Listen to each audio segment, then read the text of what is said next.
Hi everyone! Ako po si Nate, OFW from Kuwait. Dating hugotira at himutira at puro padala lang sa pamilya ang alam.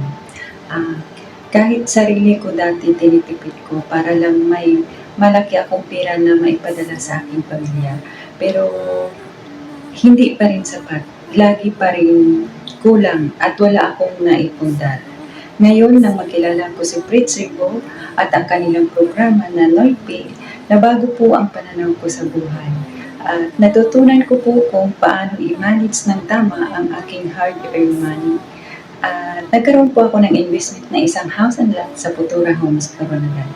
Dati pangarap ko lang na magkaroon ng sariling bahay, pero dahil sa programa ni Fritz Rico, nabago po ang aking pananaw sa buhay. At sa mga kababayan natin na gustong mabago ang buhay, PM nyo lang po ako. Once again, ako po si Let Pipito, OIT winner from Kuwait. Bye-bye and God bless.